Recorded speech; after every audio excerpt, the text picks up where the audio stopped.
Welcome to MB academy. MB academy में आप लोगों का स्वागत है। आज जो हम लोग पढ़ रहे हैं atomic mass of an element. हम लोग क्या पढ़ रहे हैं? एटॉमिक मास ऑफ एलिमेंट हमारा टॉपिक है। ठीक है। On atom of hydrogen has a mass of, कितना मास है? 1.673 इंटू 10⁻⁻24 ग्राम। कितना? 1.673 इंटू 10⁻⁻24 ग्राम। ठीक है, इस टाइप से यहां पे लिखा हुआ है। इसको हम लोग इस टाइप से भी लिख सकते हैं 0.000, मतलब जीरो पॉइंट के बाद ये जो जीरो है और यहां पर जो पॉइंट है, इस पॉइंट के बाद यहां पर 24 जीरो है। कितना जीरो है? 24 जीरो। माइनस वैल्यू है तो पॉइंट के इस तरफ जो है, पॉइंट के इस तरफ जो जाएगा वो क्या होगा? जीरो में, माइनस में होगा ना। पॉइंट के जो इस तरफ जाएगा वो किस में होगा? वो माइनस में होगा, तो -24। तो on atom of hydrogen has a mass of 1.673 into 10⁻⁻24 ग्राम। कितना है? 1.673 इंटू 10⁻⁻24 ग्राम। उसको हम लोग इस टाइप से लिखा है 0.0.0.0। तो ये जीरो टोटल कितना जीरो है? नंबर ऑफ जीरो 24 है। तो यहां पे क्या ये साइन जीरो माइनस का है, तो जीरो के इस तरफ, जीरो के इस तरफ है ना, जीरो के जो इस तरफ जाएगा तो क्या होगा? उसका वैल्यू माइनस में होगा। क्या होगा उसका वैल्यू? माइनस में। और जीरो के इस तरफ जाएगा उसका वैल्यू क्या होगा? पॉजिटिव में होगा। इधर जा रहा तो क्या होगा? उसका माइनस में वैल्यू हो रहा है, तो -24। मतलब ये टोटल ऑफ जीरो जो है यहां से यहां तक, ये टोटल कितना है? तो 24 है। बात समझ में आ गया? अब देखिए रिलेटिव मास, यहां पे मैंने क्या समझाने की कोशिश किए हैं? यहां पे मैंने क्या समझाने की कोशिश किए हैं कि रिलेटिव मास, क्या? Relative mass. तो 1 केजी टमाटो, मैंने एक तराजू लिया, मैंने क्या लिया? एक वेटिंग मशीन लिया। वेटिंग मशीन में मैंने क्या किया? एक तरफ 1 किलो टमाटर रखा है। क्या रखा? 1 किलो टमाटर। एक तरफ मैंने क्या रखा? 1 किलो टमाटर रखा। और एक तरफ जो ये तराजू का जो है, ये एक तरफ मैंने 1 किलो का बटखरा रखा। क्या रखा? 1 केजी का बटखरा, जिसको वेट करने के लिए होता है ना, एक यूनिट 1 केजी का, या वो लोहा का बना होता है ना, लोहा का जो बना होता है उसको इस तरफ से रखा जाता है, उसको लोकल लैंग्वेज में क्या बोलते हैं? बटखरा बोलते हैं। तो एक तरफ मैंने 1 केजी का बटखरा रखा और 1 केजी इक्वल अमाउंट में मैंने 1 केजी का क्या रखा? टमाटर रखा। तो ये क्या हो गया? बैलेंस हो गया। ये क्या हो गया? बैलेंस हो गया। ये क्या हो गया? बैलेंस, है ना। ये क्या हो गया? बैलेंस, स्ट्रेट हो गया, बैलेंस। अगर मैंने यहां पे 1 केजी का बटखरा था, 2 किलो का टमाटर रख देता तो ये क्या हो जाएगा? इधर झुक जाता, ये उड़ जाता, लेकिन दोनों सेम वैल्यू में है, तो ये क्या हो गया? बैलेंस हो गया। क्या हो गया? बैलेंस। तो ये क्या है? Relative mass. मतलब जितना मास इधर उतना मास इधर, तो दोनों क्या हो गया? रिलेटिव हो गया, है ना, बैलेंस हो गया। बात समझ में आया? चलते हम लोग आगे फर्दर टॉपिक की तरफ।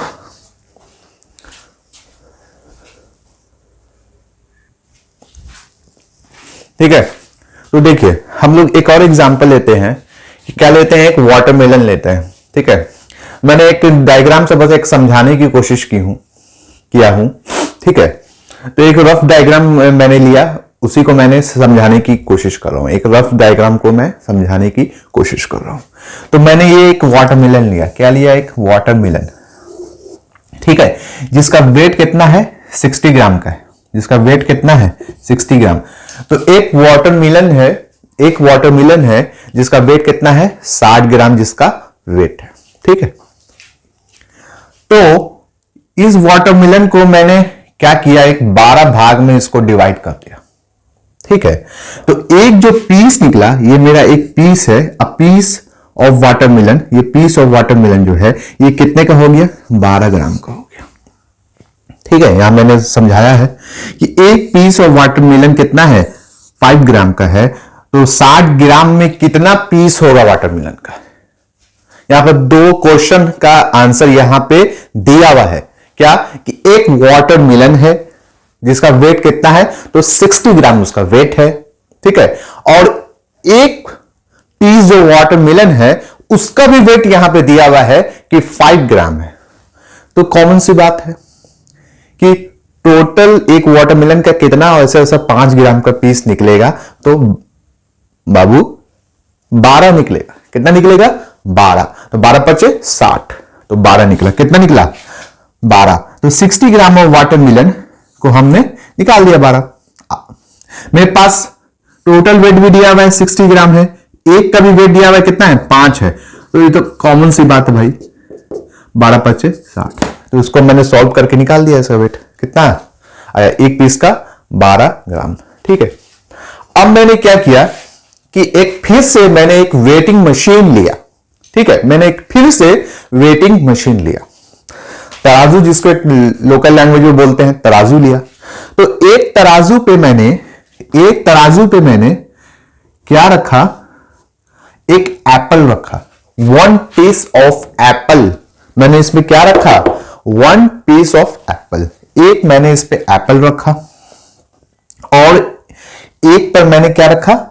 ये 1 पीस ऑफ वाटरमेलन। वाटरमेलन का एक पीस मैंने इस पर रखा और देखा कि दोनों क्या कर गया?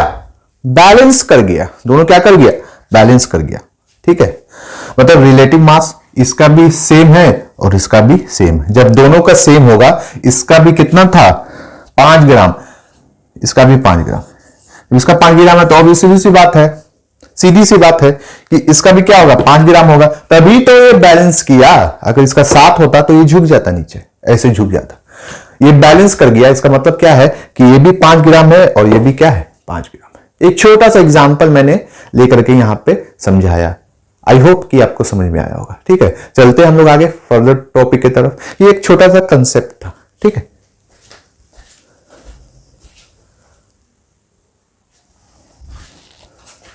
Atomic mass of an element पढ़ रहे हैं हम लोग। ठीक है, उसको हम लोग एक अच्छे से समझने की कोशिश कर रहे हैं। ठीक है, carbon 12 atom has been assigned an atomic mass of exactly 12 atomic mass unit. Atomic mass unit was earlier written in short as AMU. अभी हम लोग कार्बन के बारे में पढ़ रहे हैं। कार्बन 12, कार्बन कितना है? 12 है। Atom has been assigned an atomic mass of exactly 12 atomic mass. Carbon का अगर कोई एटॉमिक मास पूछे कि ये कितना है, तो ये कितना है? 12 है। ठीक है, atomic mass unit was earlier written in short AMU. पहले जो है, पहले इसको किस तरीके से हम लिखते थे? AMU। कैसे लिखते थे? AMU, है ना। But this day atomic mass unit is denoted by L. Denoted by letter, है ना। आजकल जो हम लोग इसको डिनोटेड करते हैं तो किससे? एक लेटर से डिनोट करते हैं। तो लेटर क्या है मेरा? U। अब जो हम लोग पहले यहां पर समझने की बात है कि एटॉमिक मास यूनिट मतलब एएमयू का फुल फॉर्म क्या है? एटॉमिक मास यूनिट, इसका फुल फॉर्म। तो इसको हम लोग शॉर्ट में क्या लिखते थे? AMU, AMU, AMU. लेकिन अब नॉवेडेज आजकल जो है ना, आजकल जो लिखा जाता है इसको पूरा एएमयू नहीं लिखा जाता है। आजकल जो इसको लिखा जाता है वो सिर्फ यू लिखा जाता है। क्या लिखा जाता है? सिर्फ यू। पहले जो इसको लिखा जाता था एएमयू, लेकिन आजकल जो इसको लिखा जाता है सिर्फ क्या लिखा जाता है? यू। ठीक है, this means that carbon 12 atom has been assigned an atomic mass of exactly 12 unit. तो कार्बन का जो एटॉमिक मास है, कार्बन का जो एटॉमिक मास है वो कितना है? हाँ, कार्बन का जो एटॉमिक मास है वो कितना है? 12 है। कार्बन का जो एटॉमिक मास है वो कितना है? 12। यहां से समझ में आ गया कि पहले इसको लिखा जाता था एटॉमिक मास यूनिट एएमयू को कैसे लिखते थे हम लोग? तो ए स्मॉल एम स्मॉल यू।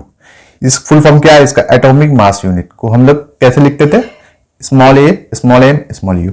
लेकिन आजकल जो इसको लिखते हैं सिर्फ यू। क्या लिखते हैं आजकल जो लिखते हैं? क्या? सिर्फ U. But this day atomic mass unit is denoted by the letter U. Denoted by the letter U. किससे डिनोटेड करते हैं लेटर को? यू से। बात समझ में आ गया, है ना। This means that carbon 12 atoms carbon के कितना एटम है? 12 atoms has been assigned an atomic mass of exactly 12 unit. Now, since a carbon 12 atom has been assigned an atomic mass of 12 atomic mass unit, therefore the atomic mass unit would be equal to 1/12 the mass of carbon 12 atom. तो 1/12 मतलब क्या बोलते हैं कि एक क्या है? ये कार्बन है। ये क्या है? कार्बन। ये जो सर्कल बनाया है क्या है? कार्बन। ठीक है, इसी कार्बन का कितना है? ये 12 यूनिट है ना। क्या है ये? 12 है इसका एटॉमिक मास, जिसको हम सिर्फ यू लिखते हैं। यू का मतलब कि क्या समझेंगे यहाँ पे? Atomic mass unit. पहले ही बताए थे आपको एटॉमिक मास यूनिट, और आप लोग सिर्फ क्या लिखते हैं? यू लिखते हैं। तो एक कार्बन को हम लोग क्या करेंगे? 12 भाग में उसको क्या कर देंगे? डिवाइड कर देंगे। क्या करेंगे? उसको 12 भाग में डिवाइड कर देंगे। तो यहां पे मैंने किया इसको 12 भाग में डिवाइड। 1 2 3 4 5 6 7 8 9 10 11 12 12 भाग में किया। तो 12 भाग में लिखा है। ये सब जो इसका भाग बन गया ना, ये सब क्या बन गया? इसका स्लाइस बन गया। क्या बन गया? इसका स्लाइस। जैसे एक पिज्जा की तरह बन गया। ये पिज्जा मान लेते हैं, क्या ये एक पिज्जा है। अब इसको हम स्लाइस बनाया। क्या बनाया? इसको एक स्लाइस बनाया, इसको हाफ किया, फिर से इसको ऐसे किया, फिर से ऐसे ऐसे किया। तो ये सब जो बना, ये सब जो बना इस टाइप का बना ना भाई, इस टाइप का जो बना, ये क्या बना? स्लाइस बना ना। ये स्लाइस बना, इसको ऐसे काट करके फिर निकाल के ऐसे हम लोग खा लेते हैं।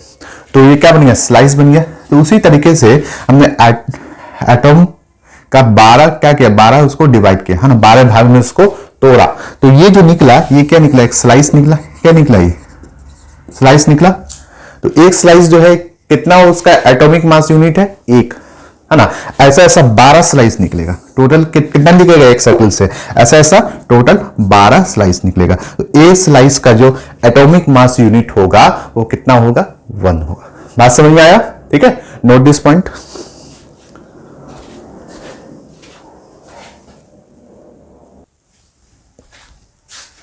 दस 1 एटॉमिक मास यूनिट। ठीक है, 10 1 एटॉमिक मास यूनिट। एक एटॉमिक मास यूनिट को हम कैसे लिखते हैं? इस टाइप से लिखते हैं 1U। इसका मतलब क्या समझेंगे कि एक मास एटॉमिक यूनिट है। ठीक है, is defined as exactly 1/12 the mass of an atom of carbon 12। इसको हम लोग इस टाइप से दिखाया है। एक मास यूनिट, एक एटॉमिक मास यूनिट जो है क्या होगा? इसका 1/12 होगा ना। मतलब 12 हिस्सा है। टोटल हिस्सा कितना है? 12 हिस्सा। 12 में से एक हिस्सा। ये जैसे समझेंगे कि एग्जाम्पल के तौर पे यहां पर हम समझाते हैं आपको कि एक आदमी है। ठीक है, एक आदमी एग्जाम्पल के नाम पर आपको समझाते हैं। एक श्याम नाम का एक किसान है। श्याम नाम का क्या है? एक किसान, एक फार्मर। ठीक है, श्याम नाम का एक फार्मर है। उसके पास क्या है? एक घर है। ठीक है, एक घर है और वो घर थोड़ा बड़ा है। उसमें टोटल कितना रूम है? 12 रूम है। कितना रूम है उसमें? टोटल 12 रूम है।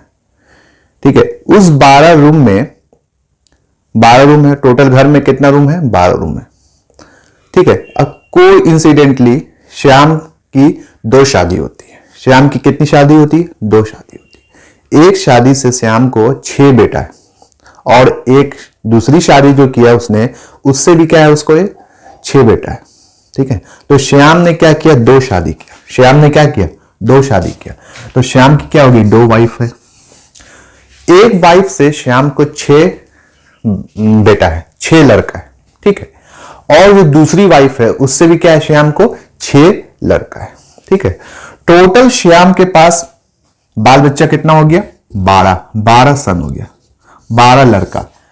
ठीक है, बड़ा परिवार हो गया है ना। तो श्याम का जो 12 बच्चा है, 12 जो लड़का है श्याम का, कोइंसिडेंटली सबको क्या होगा? प्रॉपर्टी में हिस्सा चाहिए। सबको क्या चाहिए? प्रॉपर्टी में हिस्सा चाहिए। तो प्रॉपर्टी में हिस्सा श्याम को देना होगा। तो श्याम बोला ठीक है, मेरा 12 बच्चा है, जब तक हम हैं तब तक तो हिस्सा नहीं मिलेगा, लेकिन मेरे मरने के बाद सबको हम हिस्सा देंगे। ठीक है, वो ऐसा लिखा, और लिखने के बाद एक पेपर पे लिखा। ठीक है, उसको एफिडेविट करवाया। कि ठीक है, मेरा जो टोटल जो ये जो घर है इसमें टोटल 12 रूम है, सब बेटा को मैं एक एक रूम दे दूंगा। ठीक है, सबका एक एक रूम है। ठीक है, जैसे एक घर है, घर में 12 रूम है, अब 12 रूम में सबको 12 बेटा भी है, मेरा 12 रूम भी है, 12 बेटा भी, तो सबको क्या एक एक रूम मिल जाएगा। उसी तरीके से मैंने उसी का एग्जाम्पल यहां पर रिलेट करना चाहा। ठीक है, जैसे कि देखिए कार्बन का कितना है 12 है। जैसे मैंने बताया था कि एक सर्कल एक कार्बन बनाया, उसको 12 भाग में बांटा। जैसे एक सर्कल है, कार्बन मान लीजिए, कार्बन कितना 12 है, इसको मैंने क्या किया था 12 भाग में इसको डिवाइड किया था। तो ये जो एक है क्या 1 यूनिट, ये जो स्लाइस जो निकलेगा इस टाइप से, तो ये क्या 1 यूनिट एटॉमिक मास होगा। ठीक है, ये क्या होगा 1 यूनिट एटॉमिक मास। उसी तरीके से श्याम का 12 बेटा जो था, तो 12 बेटा को 12 रूम इक्वल डिवाइड किया, तो एक बेटा को एक रूम मिला, है ना। तो उसी तरीके से ये क्या है एक स्लाइस, 1 स्लाइस है, ऐसा ऐसा 12 स्लाइस मिलकर के क्या बनेगा एक सर्कल बन जाएगा। तो कार्बन का टोटल कितना है 12 है, तो 10 1 एटॉमिक मास कितना होगा इसका 1 यू। तो यू को पहले जमाने में एस, पहले हम लोग कैसे लिखते थे AMU एटॉमिक मास यूनिट, लेकिन नाउ आजकल जो इसको लिखा जाता है सिर्फ यू का मतलब यूनिट, है ना। यू का मतलब सिर्फ यूनिट नहीं मानेंगे, यू का मतलब AMU मानेंगे। ठीक है, is defined as exactly 1/12 the mass of an atomic carbon 12। ठीक है, and 1 AMU is equal to 1/12 mass of an atom of carbon 12। ठीक है, तो समझ गए इसको हमने कितने अच्छे से एग्जांपल बताया कि 12 रूम है और 12 बच्चे को उस पर सबको एक एक रूम मिल गया। तो ये क्या हो गया एक atomic mass unit equal to 1/12 mass of an element carbon 12। ठीक है, बात समझ में आ गया। टोटल कार्बन का कितना है 12 है, टोटल कार्बन का कितना है 12 है। ठीक है, टोटल कार्बन का 12 है, तो सबको कितना मिलेगा एक एक मिलेगा ना भाई, एक एक स्लाइस सबको मिलेगा। टोटल मतलब एक सर्कल बनाया, उसमें से बांटा 12 पार्ट्स में, तो एक एक स्लाइस लिख रहा, तो क्या है एक एक मास यूनिट है, एक एक क्या है ये एटॉमिक मास यूनिट है, एक एक क्या है एटॉमिक मास यूनिट है, जिसको हम लोग आज के डेट में जो उसको डोनेट करते हैं यू से करते हैं। ठीक है, एटॉमिक मास यूनिट, तो एक एटॉमिक मास यूनिट हो गया। बात समझ में आ गया, इसको ज्यादा हम कॉम्प्लेक्स नहीं करते हैं, सिंपल वे में समझाते हैं। तो एक निकालेंगे तो क्या आएगा 1/12 आएगा ना भाई, यही 12 करना एक हिस्सा है ये। जैसे एक सर्कल है, इसको 12 भाग में हम डिवाइड कर दिया, तो एक एक स्लाइस क्या हो गया, एक स्लाइस निकालेंगे तो एक यूनिट है, तो हम बोले एक बोलेंगे, तो बोलेंगे टोटल का कितना निकला एक, तो 1/12 होगा ना, तो मास ऑफ एटॉमिक कार्बन कितना होगा 12 हो जाएगा। बात समझ आ गया। The relate atomic mass of all other element have been found with respect and atomic carbon 12। तो एटॉमिक कार्बन को हम लोग कैसे लिखते हैं, कार्बन एक कितना एटॉमिक मास यूनिट है 12 है। ठीक है, तो इसको हमने with respect and atom of carbon 12। बात समझ आ गया, इसको नोट डाउन कर लीजिए, हम लोग बढ़ते हैं फर्स्ट टॉपिक की तरफ। ठीक है, एलिमेंट और एटॉमिक मास। अभी जो हम लोग पढ़ेंगे एलिमेंट और उसका एटॉमिक मास कितना होता है, इसके बारे में हम लोग जानेंगे कि एलिमेंट और उसका एटॉमिक मास क्या होता है। जैसे देखिए हाइड्रोजन, हाइड्रोजन का कितना होता है एक होता है, हाइड्रोजन का कितना होता है एटॉमिक मास एक होता है। कार्बन का कितना होता है एटॉमिक मास 12। नाइट्रोजन का कितना होता है एटॉमिक मास 14। ऑक्सीजन का कितना होता है 16। सोडियम का कितना होता है एटॉमिक मास 23। मैग्नीशियम का कितना होता है एटॉमिक मास 24। सल्फर का कितना होता है एटॉमिक मास 32। क्लोरीन का कितना होता है एटॉमिक मास 35.5, है ना, मतलब 35.5, 35.5। कैल्शियम का कितना होता है 40। ठीक है, इधर एलिमेंट लिखा हुआ है, इधर उसका एटॉमिक मास लिखा हुआ है। बात समझ में आ रही है, एक तरफ मैंने एलिमेंट लिख दिया, एक तरफ मैंने उसका एटॉमिक मास लिख दिया। तो हाइड्रोजन का कितना है एक है, कार्बन का 12 है, नाइट्रोजन का 14 है, ऑक्सीजन का 16 है, सोडियम का 23 है, मैग्नीशियम का 24 है, सल्फर का 32 है, क्लोरीन का 35.5 है, और कैल्शियम का कितना है 40 है। ठीक है, तो इसमें कुछ समझाने की बात तो ज्यादा नहीं है, इसको क्या करने की है याद करने की है ना। तो इसको नोट डाउन कीजिए और इसको लर्न कीजिए कि हाइड्रोजन का कितना होता है एटॉमिक मास, कार्बन का कितना होता है, नाइट्रोजन का कितना होता है, ऑक्सीजन का कितना होता है। ठीक है, चलते हैं हम लोग फर्दर टॉपिक की तरफ।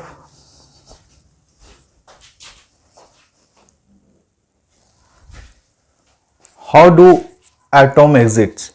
ठीक है, अभी जो हम लोग पढ़ेंगे तो how do atom exit, atom exit होता है कैसे, एटॉम कैसे रहता है ना। जैसे हम लोग रहते हैं, है ना, तो हम लोग भी अकेले रहना पसंद नहीं करते। कोई भी आदमी अकेले रहना पसंद नहीं करता है। उसी तरीके से एटॉम भी है, वो भी अकेले रहना पसंद नहीं करता। तो कत्यायामा इंडियन फिलोसोफर हैं ये, इन्होंने बताया कि एटॉम जो है वो टुगेदर रहता है, साथ में रहता है ना, एलोन अकेले नहीं रहता, वो हमेशा कैसे रहता है, साथ में रहता है ना, क्या रहता है वो, साथ में रहता है। अब molecules is a group of 2 और मोर एटम, मॉलिक्यूल जो है वो क्या है, वो ग्रुप है, क्या है वो, ग्रुप है, वो एक समूह है, ठीक है, समूह है। मोर 2, 2 या 2 से ज्यादा एटम का, आर हेल्ड टुगेदर स्ट्रांगली, जो रहता है एकदम स्ट्रांग रहता है, एकदम मजबूत, उसका जो कॉम्बिनेशन रहता है स्ट्रांग रहता है, ठीक है, by some kind of attractive force. और जो वो जो आपस में जो 2 या 2 से ज्यादा एटॉम के जो आपस में जो एक स्ट्रांगली जो रहता है वो तो उसमें एक फोर्स लगता है ना, वो फोर्स कौन सा फोर्स होता है, वो अट्रैक्टिव फोर्स कहलाता है ना, फोर्स ऑफ अट्रैक्शन।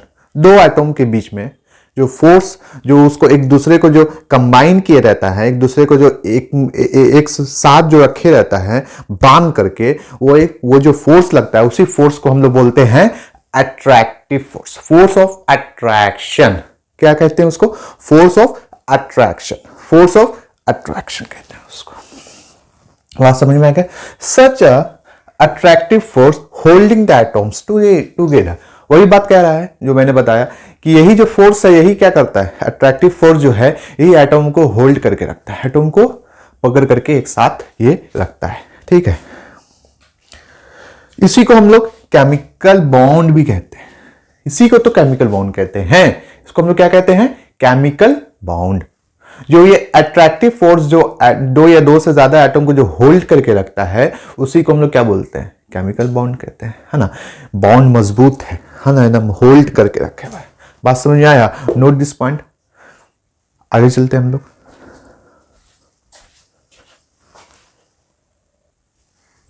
ठीक है, molecules, molecules of element, molecules of compound, ठीक है। तो हम लोग एक समझेंगे एक difference between molecules of element और मॉलिक्यूल्स ऑफ कंपाउंड। तो देखिए ये 2 मेरा मॉलिक्यूल्स है ऑक्सीजन का, ठीक है, same type of molecules of element, ये भी ऑक्सीजन है, ये भी ऑक्सीजन है, तो ये दोनों क्या हुआ, same type of molecule, same type of molecule of element हुआ ना, ऑक्सीजन है, ये भी ऑक्सीजन है, ये भी ऑक्सीजन है, ठीक है। तो ये भी ऑक्सीजन है, ये भी ऑक्सीजन है, तो सेम एलिमेंट है दोनों, इधर भी ऑक्सीजन है, उधर भी ऑक्सीजन, तो same type molecules of element. उसी तरीके से हमने नीचे भी लिया, इधर भी ऑक्सीजन, इधर भी ऑक्सीजन, इधर भी ऑक्सीजन, इधर भी ऑक्सीजन, इधर भी ऑक्सीजन, इधर भी ऑक्सीजन, तो ये सब क्या है, मॉलिक्यूल्स ऑफ एलिमेंट जो है सेम टाइप का है, क्या एक ही टाइप का है ना। ऑक्सीजन लिया तो सेम एलिमेंट है, इधर भी ऑक्सीजन है, उधर भी ऑक्सीजन है। लेकिन हम लोग कंपाउंड में क्या देखते हैं, मॉलिक्यूल्स ऑफ कंपाउंड में different type of atom is called compound. इसमें जो एटम होगा, इसमें जो एटम होगा वो अलग टाइप का होगा, अलग प्रकार का होगा, क्या समझे, इसमें जो एटम होगा, इसमें जो मेरा एटम होगा वो अलग प्रकार का होगा, वो डिफरेंट टाइप का होगा। बात समझ में आई। तो देखिए ये मेरा क्या है, ऑक्सीजन है, और इधर क्या है, हाइड्रोजन है, और इधर क्या है, हाइड्रोजन है, तो डिफरेंट टाइप का हुआ ना, इधर ऑक्सीजन है, इधर हाइड्रोजन है, इधर हाइड्रोजन है, तो हाइड्रोजन हाइड्रोजन हाइड्रोजन तो सेम हो गया, लेकिन ऑक्सीजन क्या हो गया, डिफरेंट हुआ, अलग हुआ, तो different type of atom is called compound. तो डिफरेंट टाइप का जो एटॉम होता है उसी को हम लोग क्या बोलते हैं, कंपाउंड बोलते हैं। बात आज के टॉपिक यहीं पे ख़त्म होता है।